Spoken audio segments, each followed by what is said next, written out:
শুভ সকাল যুব বন্ধুরা। আমি রয়েছি আরজে তনুশ্রী। আর আজকের এই বিশেষ অনুষ্ঠানের আলোচ্য বিষয় হলো কেরিয়ার কাউন্সেলিং।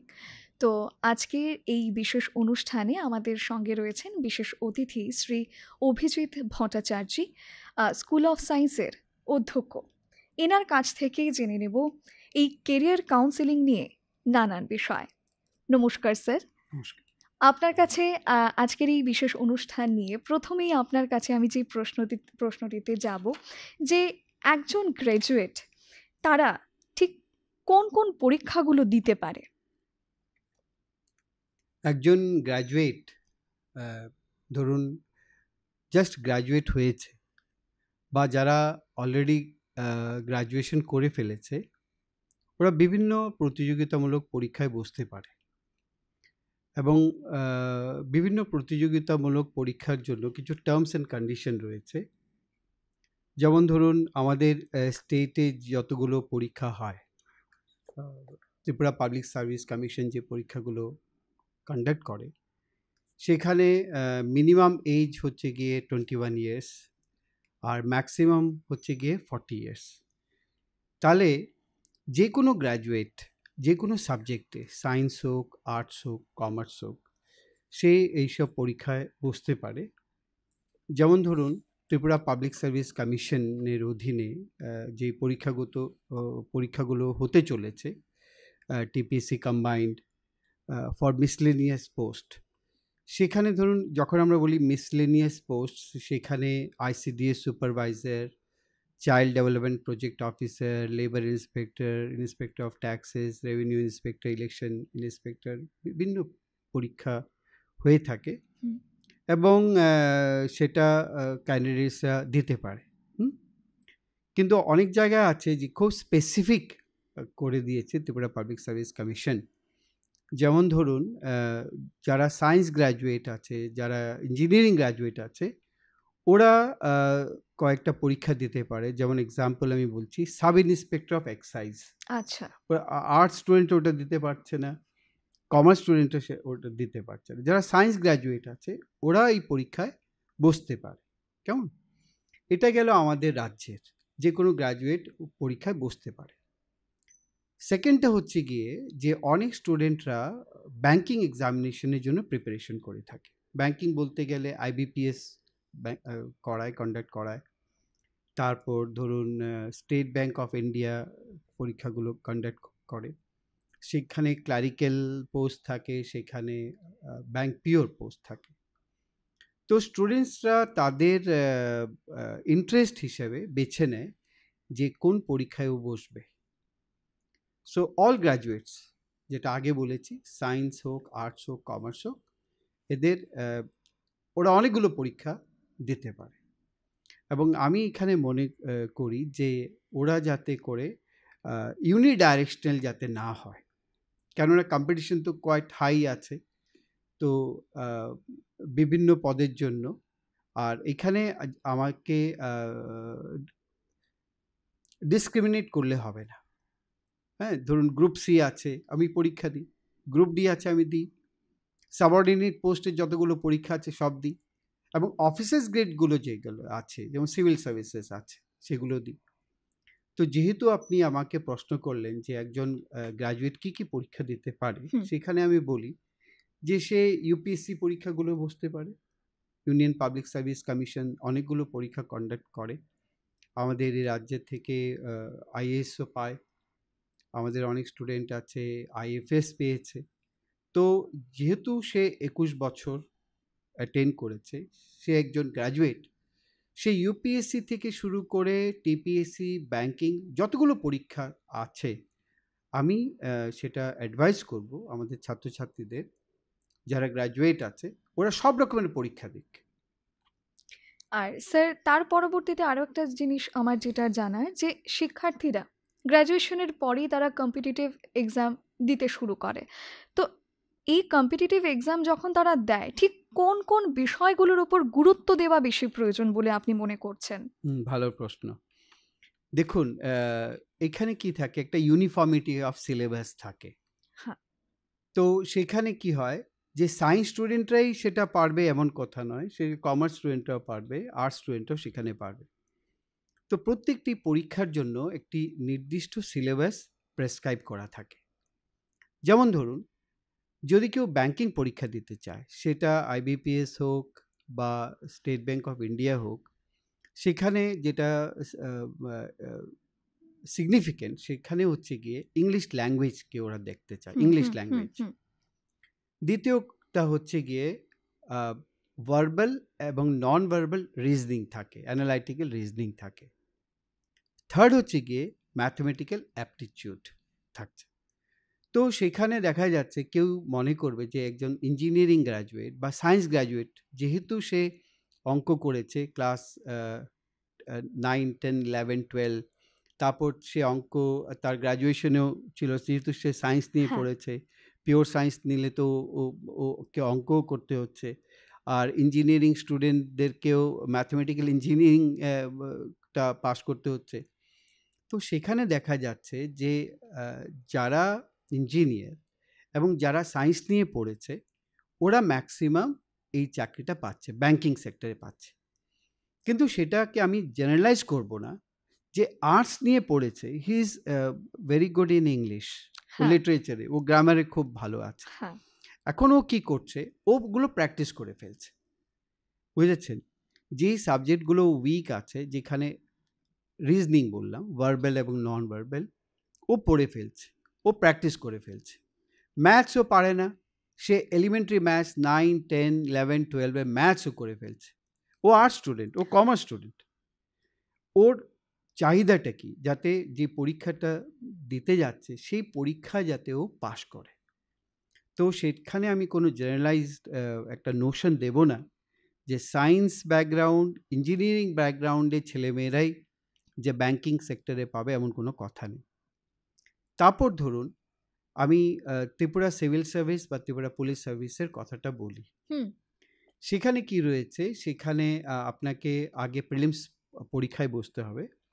ওরা সুন্দরভাবে সিলেবাসটা করেছে। সেখানে কি আছে, ইংরেজি আছে, গ্রামার পোর্শন আছে। তো গ্রামার ধরুন আর্টিকেল, প্রিপোজিশন থেকে শুরু করে কম্প্রিহেনশন সব কিছুই থাকছে। ইংরেজির পর থাকছে ধরুন ইতিহাস, হিস্ট্রি। তো হিস্ট্রিতে কি কি দিয়েছে, ইন্ডিয়ান হিস্ট্রি দিয়েছে, ইন্ডিয়ান হিস্ট্রি, এনশিয়েন্ট হিস্ট্রিও আছে কিছু পার্ট, মিডিভেল হিস্ট্রি আছে বা মডার্ন হিস্ট্রি দিয়েছে। আবার তার সঙ্গে সঙ্গে হিস্ট্রি অফ ত্রিপুরাও দিয়েছে। তেমনি জিওগ্রাফির জন্য করেছে, geography of India, geography of Tripura, কেমন? তারপর দিয়েছে সংবিধান, কনস্টিটিউশন, ফুল এলাবোরেটভাবে দিয়েছে। তারপর দিল ওরা ইন্ডিয়ান ইকোনমি। তো ধরুন, যাকে যে সিভিল সার্ভিস পরীক্ষাটা দেবে, Tripura civil service grade 2, Tripura police service grade 2, তাকে কি করতে হচ্ছে, সায়েন্স, আর্টস, কমার্স, ইকোনমিক্স সবগুলোই তাকে পড়তে হচ্ছে, যেটা যেটা আমি বললাম। 200 মার্কসে সেই পরীক্ষা হয়। এখানে যে সাবজেক্টগুলো আমি বলেছি, সেই সাবজেক্টগুলোর ওপর পরীক্ষা দিতে হয়, এমসিকিউ থাকে। 200 মার্কসে পরীক্ষা দেওয়ার পরে সে যদি কোয়ালিফাই করে, প্রিলিমস কোয়ালিফাই করলে মেইনসে বসবে, মেইনস কোয়ালিফাই করলে পর সে পার্সোনালিটি টেস্টে বসবে, আর he or she is becoming a civil servant. সেখানেও আবার অঙ্ক রয়েছে, কিন্তু সেখানে কিন্তু অল্প অঙ্ক আছে, অল্প রিজনিং আছে। ওকে, সেটা গেল Tripura civil service, Tripura police service. তারপর ধরুন আগে যেটা বললাম, টিপিএসসি যেটা কম্বাইন্ড রয়েছে, সেখানেও আপনার ইতিহাস পড়তে হবে, ইকোনমিক্স পড়তে হবে, জিওগ্রাফি পড়তে হবে, ইংরেজি পড়তে হবে, রিজনিং করতে হবে, অঙ্ক করতে হবে। Means you should have a thorough knowledge about all this subjects. সেখানে কোনো যে আমি অঙ্ক করব, অঙ্ক পারি না বলে অঙ্ক অ্যাটেম্প্ট করব না, সেখানে চলবে না। মানে সমস্ত বিষয়গুলোতে সমস্ত বিষয়গুলো পড়তে হবে, করতে লাগবে। আচ্ছা স্যার, মানে এই যে আপনি যখন বলছিলেন, তখনই আমি ভাবছিলাম, এই যে বাচ্চারা তারা গ্র্যাজুয়েশনের পরে তারা চিন্তা ভাবনা করে যে আমাকে এবার কম্পিটিটিভ এক্সাম দিয়ে আমাকে একটা সরকারি চাকরি নিতে লাগবে। সেখানে অভিভাবকদের সঙ্গে কিন্তু তাদের একটা মতভেদের একটা সৃষ্টি হয়। যেরকম বাড়ির বাবা-মায়েদের একটা ইচ্ছে থাকে, না এবার তুমি গ্র্যাজুয়েশনস করেছো, এবার তুমি এই লাইনে পড়াশোনা করো বা তুমি ডাক্তারি পড়ো বা ইঞ্জিনিয়ারিং পড়ো। আবার কখনো, কখনো বাচ্চাদের মধ্যে ওই জিনিসটা দেখা যায় যে না আমি এইসব কিছু করব না। আমি সরকারি চাকরির জন্য প্রিপারেশন নেব।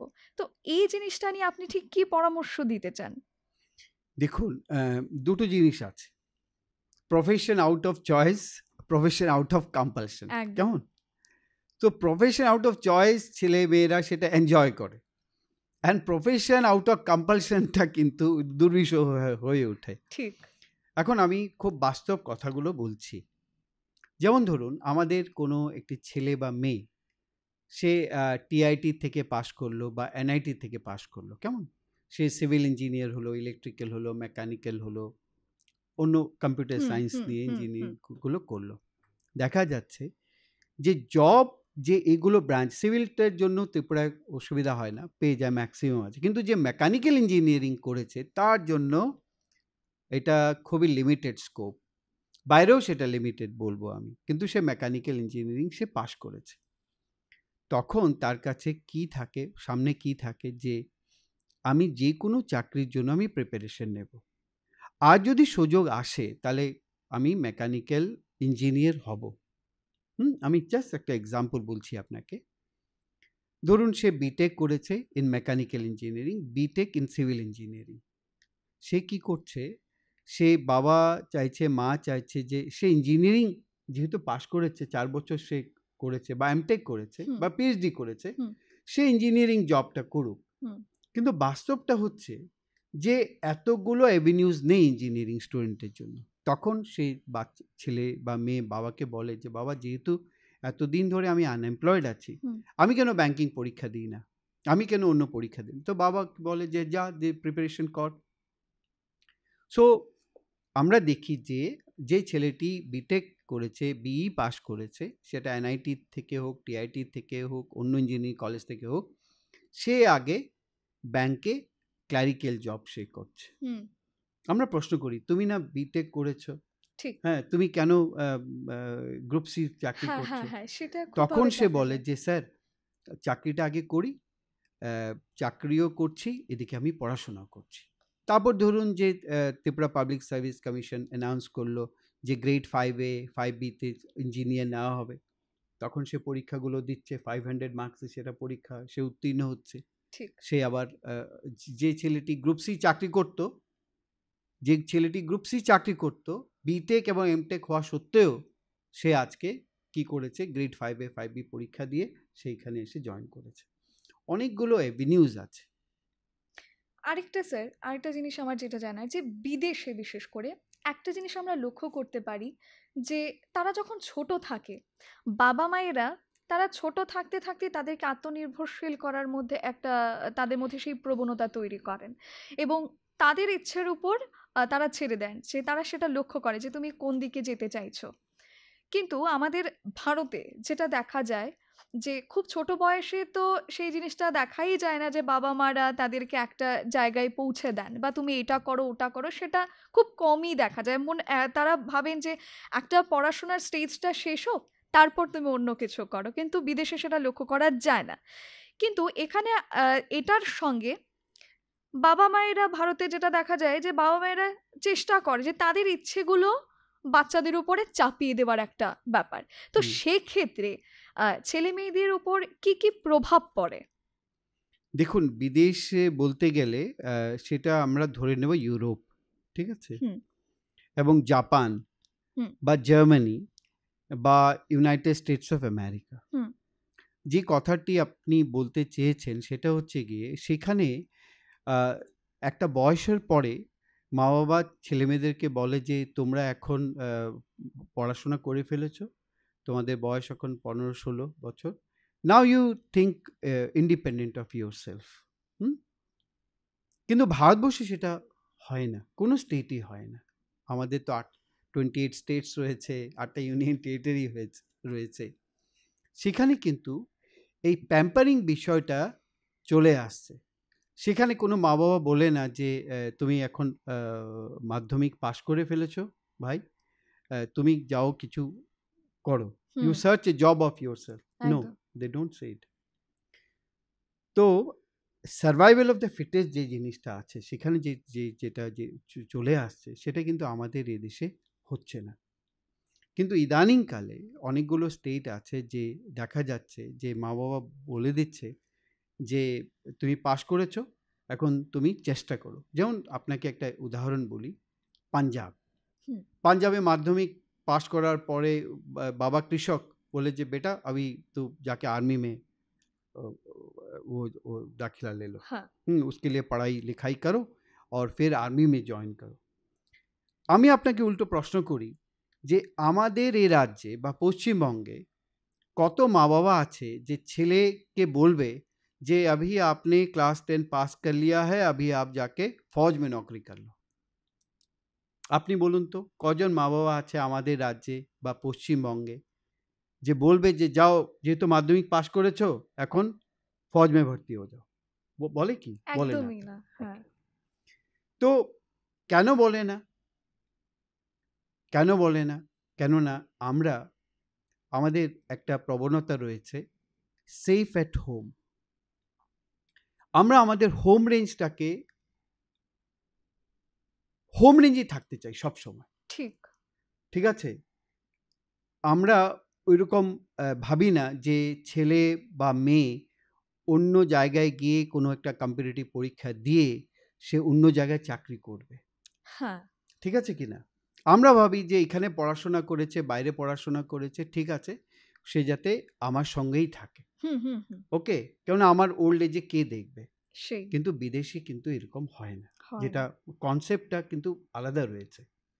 মা-বাবারা দেখবেন খুব কম পরিবার রয়েছে, ইউরোপ বলুন বা জাপান বলুন, যেখানে ফুল একসঙ্গে ওরা থাকে। বুঝতে আ বুঝতে পেরেছেন? হ্যাঁ, হ্যাঁ, হ্যাঁ। তো সেখানে কি করা হয়? You live your independent life after a certain period of time. তো কি হয়? ওইখানে হয় adventurism-টা চলে আসে। সে ভাবে যে না আমাকে কিছু করতেই হবে। I should not be dependent upon my parents, যেটা আমাদের এদেশে হয় না। কিন্তু সময় বদলাচ্ছে। মা-বাবারা এখন ছেলেমেয়েদেরকে পড়াশোনা করিয়ে এমন না, আমাদের রাজ্যের প্রচুর ছেলেমেয়েরা আছে যে বিদেশে চাকরি করে। প্রচুর ছেলেমেয়েরা আছে হ্যাঁ, ত্রিপুরার যে অন্য স্টেটে চাকরি করে। সেটা হ্যাঁ, হ্যাঁ, সেটা আস্তে হ্যাঁ, আস্তে হ্যাঁ, করে হ্যাঁ, আসছে। হ্যাঁ, হ্যাঁ, হ্যাঁ। কিন্তু ওই যে বললাম মাধ্যমিক পরে পরীক্ষার পরেই সেটা হচ্ছে না। সেটা হচ্ছে গ্র্যাজুয়েশনের পরে। ঠিক। বোঝাতে পেরেছি? হ্যাঁ, হ্যাঁ। আর মা-বাবারা ইনসিস্ট করে, আমাদের এটাও আছে যে ইনসিস্ট করে যে তুমি কি পড়বে? আপনি ঠিক, যেটা বললেন, কিন্তু সেখানে সেটা করা হয় না। সেখানে দেখা হয় যে ছেলে বা মেয়ের ইন্টারেস্টটা কোথায়? ঠিক। তার ইন্টারেস্টটা দেখে তারপর ওরা ডিসাইড করে যে ওরা ক্যারিয়ারটা কিভাবে বেছে নেবে। যেটা আমাদের দেশে সেটা হয় না। তার সঙ্গে স্যার আরো একটা জিনিস মানে কথা বলতে, বলতে আমার মনে হলো যে এখানকার অনেক ছেলেমেয়েরা কিন্তু স্যার দেখা যায় তারা বিদেশে গেছে পড়তে। তারপর সেখানে গিয়ে তারা চাকরিও শুরু করছে। মানে মোটামুটি তারা জীবন শুরু করে দিয়েছে। একটা সময় দেখা যায় যে পরিবারের চাপে তাদের কখনো মনে হয় যে না এবার আমাকে দেশে ফিরে আসতে হবে। তারা ফিরেও আসে। সেখানে অনেক ভালো একটা ইনকাম তাদের হয়। ভালো একটা জায়গায় পৌঁছে যায়। কিন্তু একটা সময়ের পর দেখা যায় যে তাদেরকে পরিবারের চাপে এখানে চলে আসতে হচ্ছে। এবার এখানে আসার পর যেটা দেখা যায় যে স্বাভাবিকভাবে একটা পার্থক্য তো স্যার থাকেই। মানে বিদেশে এবং ভারতের মধ্যে একটা পার্থক্য স্যার থাকেই। আ মানে জীবনযাপনের ক্ষেত্রে। তো সেখানে তারপর তারা ভারতে আসার পর তারা একটা দ্বিধাদ্বন্দ্বে ভোগে যে এবার আমি কি করলাম? কেন আমি ছেড়ে এলাম? তারপর তারা আবার একটা জিনিস তারা ভাবতে শুরু করে, এবার এখানে এসে আমি কি করব? এবার কি আমি সরকারি চাকরির জন্য কি আমি এবার পড়াশোনা করব? নাকি কোনো প্রাইভেট সেক্টরে যাব? কি করব? এই ধরনের একটা চিন্তায় কিন্তু তারা থাকে। তো সেক্ষেত্রে অভিভাবকদের উদ্দেশ্যে আপনি কি বলবেন এই জায়গাটাতে? দেখুন এইটার অনেকগুলো এক্সাম্পল রয়েছে আমার কাছে, উদাহরণ রয়েছে। জাস্ট হ্যাঁ। ইদানিংকালে একটি ছেলে তনয় বলে ও হুম, চাকরি হুম, পেয়েছে। হুম, হুম। তো ও ও এই চাকরিটা না পেলে ও আর কিছুই করতে পারত না, এমন একটি ইয়ে ছিল। ও হ্যাঁ, সৌদি আরেবিয়াতে আ চাকরি করত। বেশ ভালো মাইনে ছিল। কিন্তু ওকে বাড়িতে ডেকে নেওয়া হয়, কেননা মা-বাবা দুজনই অসুস্থ। কেউ ওদের দেখাশোনা করার নেই। তনয়ের কোনো উপায় নেই। ওকে কি করতে হলো? এই দেশে আসতে হলো। হুম, যদিও অনেক ডিগ্রি রয়েছে। এখানে আসার পর যেই যুবকটি এসছে তার বয়স 39 ইয়ার্স, মানে 1 বছর পর ওর বয়স চলে যাবে। ও আসার পর মা-বাবা বলল যে, "কিছু না কিছু তোর যখন এতটা নলেজ আছে তুই এখানে এসে কিছু না কিছু করতে পারবি।" হুম, হুম। ও চলে এসছে। মা-বাবা ডেকেছে, যেহেতু ওরা অসুস্থ থাকে, কেউ দেখার নেই। ও চলে এসছে। আসার পর ও দেখছে এদিকে সেদিকে অনেক চাকরির সন্ধানেও বেরিয়েছে, কিন্তু ও কোথাও ভালো চাকরি পায়নি, কোথাও পায়নি। ও যে টাকা সঞ্চয় করেছিল সে, মানে ওই সঞ্চয় টাকাটা প্রত্যেক মাস প্রত্যেক বছর সে স্পেন্ড করতে লাগলো। তারপর ওর কাছে আসলো যে না, আমাকে কোনো কিছু করতেই হবে। তো দেখুন, যে ছেলেটি একটি বড় একটি ফার্মে ম্যানেজার ছিল, সেই। সে কি করলো, গ্রুপ সির জন্য সে প্রিপারেশনটা নিল। কেমন? সে জেআরবিটা, এটা আমি বাস্তব কথা আপনাকে বলছি, একদম। একদম হ্যাঁ, হ্যাঁ, ফ্যাক্ট, হ্যাঁ, হ্যাঁ, হ্যাঁ। ফ্যাক্ট। ও জেআরবিটি পরীক্ষা দিল, joint recruitment board of Tripura, যেটা গ্রুপ সি গ্রুপ ডি, হ্যাঁ। গেজেটেড পোস্ট হয় গ্রুপ সি, মানে হুম, ক্লারিক্যাল, হুম, হুম, হুম। একটা সিনিয়র ম্যানেজার থেকে ক্লারিক্যাল। তো ও পরীক্ষাটা দিল, কিন্তু রিটেন ও কোয়ালিফাই করলো। কিন্তু বাড়িতে এমন একটি অ্যাক্সিডেন্ট হয়ে গেছে ওর হুম। ওয়াইফের সঙ্গে, যে ও আর ভাইভাতে বসতে পারলো না। 39 ইয়ার্স কিন্তু। কিন্তু ইতিমধ্যে ও ফর্মটা ফিল আপ করেছিল টিপিএসসি কম্বাইন্ড 2 এর জন্য। তো ও কি করেছে, এই পরীক্ষাটা, প্রিলিমস পরীক্ষা দিয়েছে, পাস করেছে, মেন্স দিয়েছে, পাস করেছে, ভাইভা দিয়েছে, পাস করেছে। এখন তনয় পেয়ে গেছে চাকরিটা। কিন্তু তনয়ের মতন আরো অনেক ছেলে মেয়েরা আছে যে পরিবারের টানে, মা বাবার টানে ওরা চলে আসে, দেশে চলে আসে। কিন্তু আপনি এটাকে কিভাবে নেবেন বলুন তো? আমাদের এদেশে, যে এটা তো বাস্তব কথা, হ্যাঁ, যে মা বাবার একসময় বয়স হবে, হ্যাঁ। কেমন? হুম, তো ওদেরকে দেখাশোনার জন্য লোক তো দরকার আছে। হুম, হুম, হুম। কিন্তু আমাদের দেশে এই সিস্টেমটা নেই যে ওরা একটা ভালো একটা ওল্ড এজ হোমে থাকবে, দুজনই থাকবে। প্রচুর ছেলেমেয়েরা আমার বিদেশে আছে, ওরা বলে বাবার এখানে আছে, বাবার হার্ট অ্যাটাক হয়েছে, মা ওকে নিয়ে গেছে। হুম? তো মা এই ছেলের সঙ্গে ভিডিও কলিংয়ে কথা বলছে, কি বাবার এখানে অসুস্থ আছে, আইসিইউতে আছে, বাবা তুই আয়। তখন ছেলে বলছে, মা আমি কি করে আসবো, আমার চাকরি চলে যাবে। দেখুন, এখানে অনেকগুলো সিচুয়েশন হুম। থাকে, ঠিক আছে? তো সেখানে আমাদের মা বাবাদের একটু কম্প্রোমাইজ করতেই হবে, বুঝতে হবে তার ছেলের মেয়ের একটা ভবিষ্যৎ রয়েছে, কেমন? কিন্তু এখানে যেটা বললাম, যেহেতু আমাদের আমাদের এখানে ওই সিস্টেমটা নেই, যেরকম সিঙ্গাপুরে আছে। সিঙ্গাপুরে আমাদের একজন স্যার ছিলেন, উনি বলছিলেন যে আহ, আহ, ওইখানে ওল্ড এজ হোমের একটা প্রভিশন আছে, হ্যাঁ, যেটা আমাদের দেশে নেই। আমাদের ওই পিছু টানটা আছে, কেমন? তো আমাদেরকে দুটো দিকই দেখতে হবে। আর এদেশে যদি আসে, তো সঞ্চয় টাকা দিয়ে আমরা কি করতে পারি, ও একটা কোম্পানি খুলতে পারে, ও একটা নিজের বিজনেস করতে পারে, কিন্তু এই সুযোগটা খুব কম। তাহলে স্যার এই বর্তমান সময়ে তাহলে আপনি ঠিক কোন কোন নতুন কেরিয়ার অপশনগুলো আপনি সম্ভাবনাময় বলে মনে করছেন? ওকে, অনেক স্কোপ আছে। ছেলে মেয়েদের কি হতে হবে, ওরা যাতে গোলটাকে নির্ধারণ করতে পারে। হুম, এরকম নয় যে আমি গ্র্যাজুয়েশন করেছি, আমি চাকরি পাবো, এইগুলো ভাবলে চলবে না। তাকে আগের থেকেই ভাবতে হবে যে আমি যেহেতু এই সাবজেক্টগুলো পড়ছি, এবং তাকে ভিজিলেন্ট থাকতে হবে। কেউ কিন্তু আপনাকে বলে দেবে না যে তুমি এই পরীক্ষাটা দাও, এই পরীক্ষাটা দিও, কেউ বলতে হবে না। প্রত্যেকটি ইন্ডিভিজুয়াল ইজ পোটেনশিয়ালি ডিভাইন। তাকে সচেতন হতে হবে কি আমার গ্র্যাজুয়েশনের পরে আমি কি করতে চলেছি।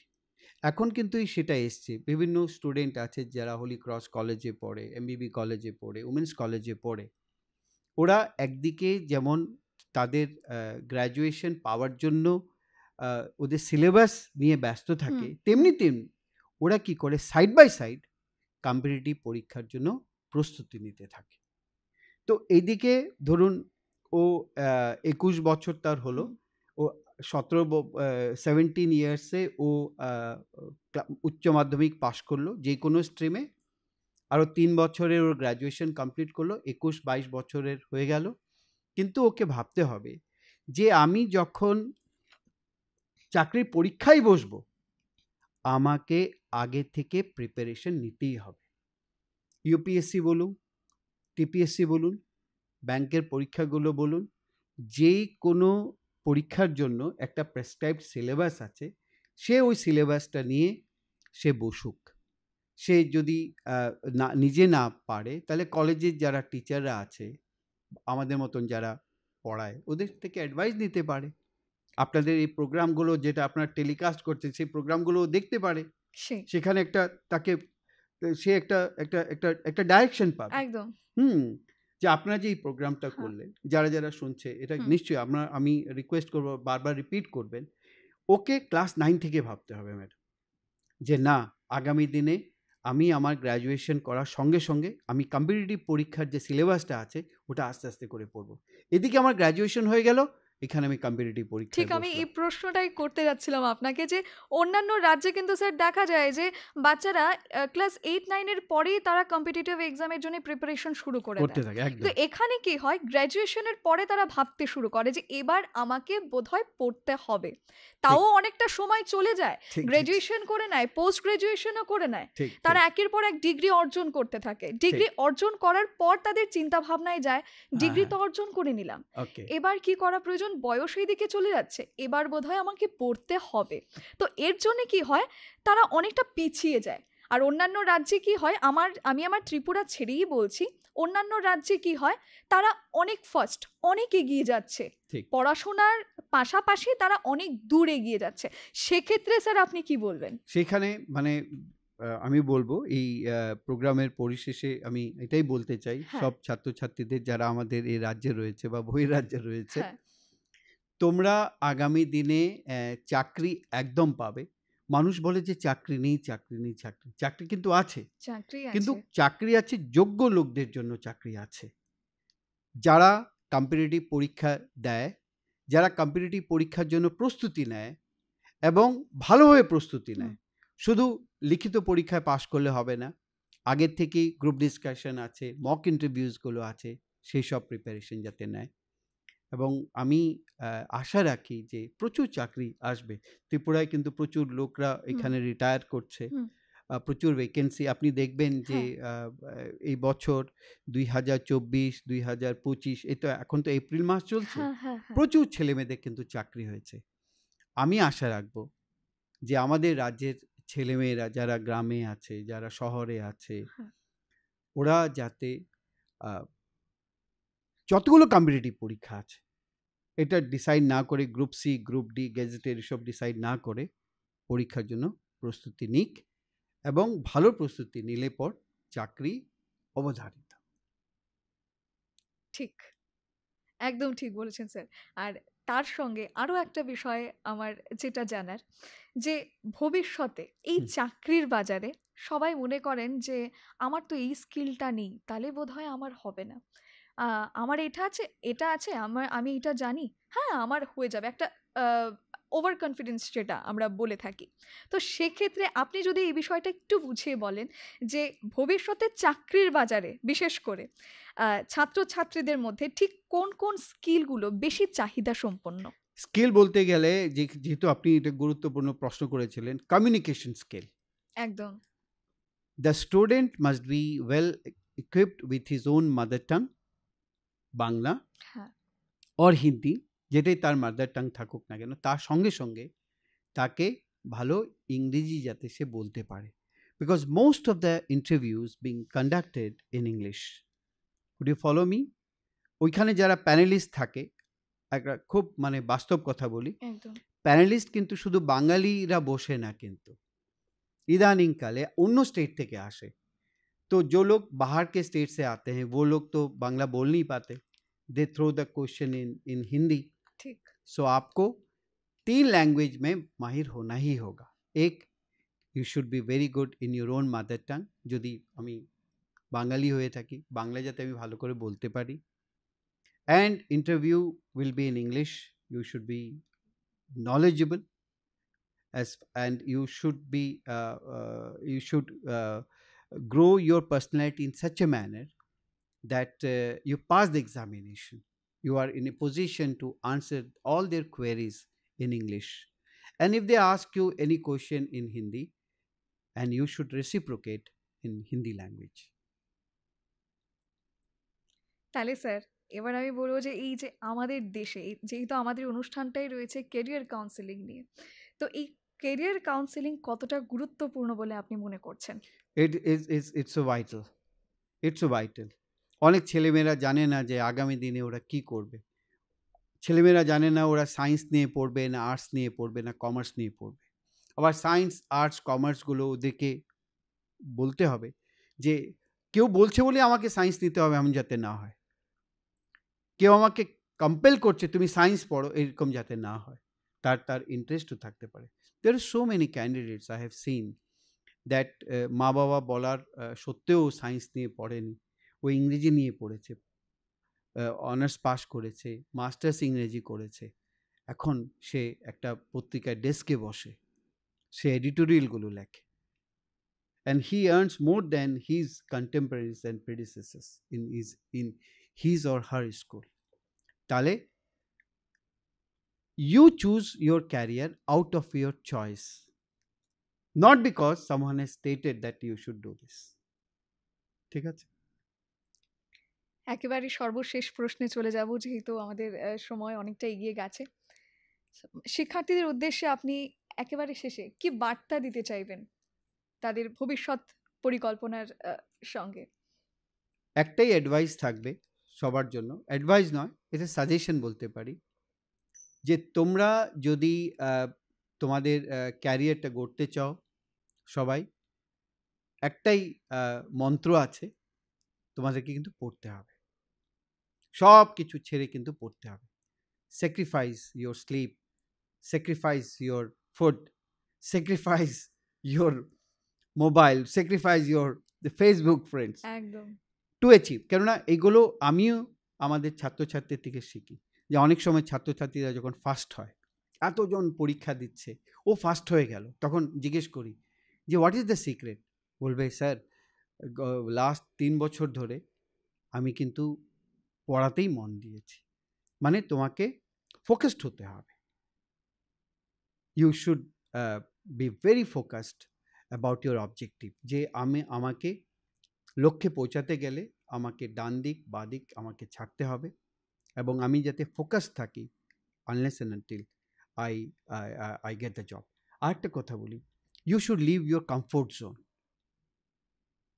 যে মানুষটি সে কমফোর্ট জোনটা ছাড়তে পারেনি, সেই মানুষটি কখনো উপরে উঠতে পারে। যারা আজ আমাদের রাজ্যেও তো অনেক লোকরা আসে, মানে চাকরি করতে আসে, তো জিজ্ঞেস করবেন তো ওরা কিভাবে পেয়েছে। আপনি দেখবেন ওরা বলছে যে I sacrifice my comfort zone, সেই বিছানা, সেই মার দেওয়া খাওয়াটা, হ্যাঁ, সেই বাড়িঘর, সেই পাড়া, সেই বন্ধু বান্ধব, you have to sacrifice. Last বলবো, you leave your comfort zone, be focused. চাকরি যে খামটা আছে, হলুদ খামটা আছে, that is waiting you, they'll be knock, you got the offer letter. সেটাই। সত্যি মানে আমি আজকে এই অনুষ্ঠানে যেহেতু আমাদের আলোচ্য বিষয় ছিল কেরিয়ার কাউন্সেলিং নিয়ে, স্যারের কাছ থেকে এত কিছু জানলাম আমরা, এত কিছু শুনলাম। আমি ব্যক্তিগতভাবে বলবো, স্যারের কথাগুলো যখন শুনছিলাম না, হয়তোবা অন্যান্যদের মধ্যে আমিও একজন আছি যে ভাবছি, ভবিষ্যৎ নিয়ে আমরা ভাবতে শুরু করেছি। তো আমাদের মনে হয় স্যার যে বিষয়গুলো আমাদের সামনে আজকে তুলে ধরেছেন, সেই বিষয়গুলোকে যদি আমরা একবার হলেও সেগুলোকে লক্ষ্য করে চলি, আমাদের জয় নিশ্চিত। সেটা আমি ঠিক। আমি বারবার বলবো। আর আমাদের অনুষ্ঠান আপনারা অবশ্যই দেখবেন। আর আকাশবাণীতে আমাদের অনুষ্ঠান নিশ্চয়ই আসবে। ফেসবুক, ইনস্টা আমরা সবসময় ভীষণ অ্যাক্টিভ থাকি। কিন্তু এই ধরনের অনুষ্ঠান খুব আমি রেয়ার বলবো। আর বিশেষ করে স্যারকে আজকে আমরা পেয়ে সত্যিই ধন্য। স্যারের কাছ থেকে অনেক কিছু জানতে পারলাম। আ শিক্ষার্থীদের জন্যে অনেক শুভকামনা রয়েছে। আবার দেখা হবে অন্য কোনো অনুষ্ঠানে, অন্য কোনো বিষয় নিয়ে। সবাই ভালো থাকবেন। নমস্কার। নমস্কার।